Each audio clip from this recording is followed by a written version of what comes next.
Hello, and welcome to today's episode of Podcast Name, where we delve into the stories shaping our world with clarity and precision. I'm your host, Alvin, and today we are unpacking a major development in the media industry that has captured the attention of business analysts, political watchdogs, and everyday media consumers alike. The news of a potential merger between Paramount and Warner Bros. Is not just a headline, it's a seismic shift in the landscape of global media. With a valuation of $111 billion, this deal stands as one of the largest consolidations in the modern media era. If it reaches completion, it will unite two of Hollywood's most storied studios, alongside their streaming platforms and news outlets, under a single corporate roof. This merger, in essence, symbolizes not just a financial move, but a reimagining of how entertainment and information might be controlled and distributed.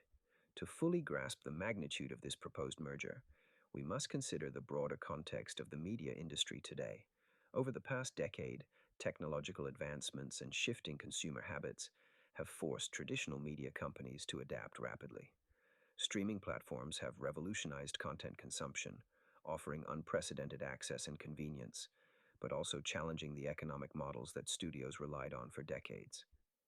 As a result, companies have been pushed to either innovate or consolidate in hopes of achieving the scale necessary to compete in this new digital landscape.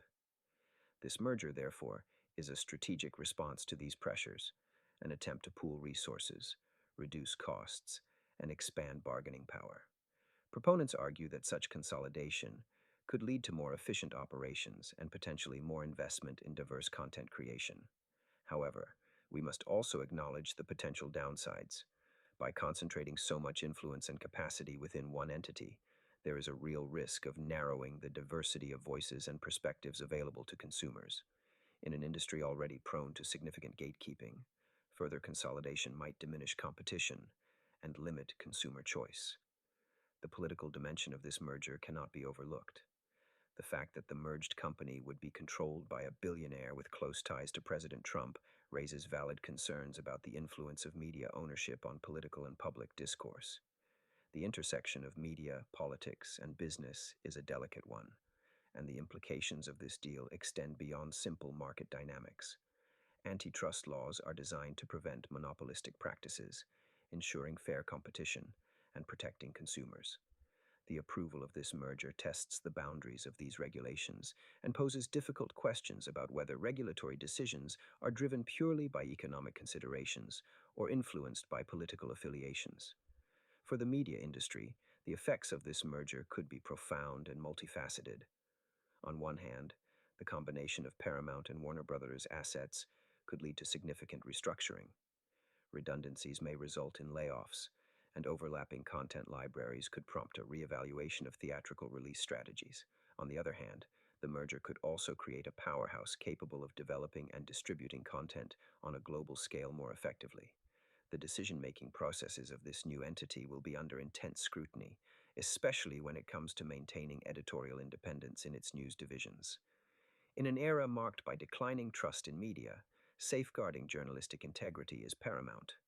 For audiences, advertisers, creators, and journalists, the core question remains: does this merger create a more formidable media entity that enhances the quality and variety of content, or does it simply centralize power and stifle diversity?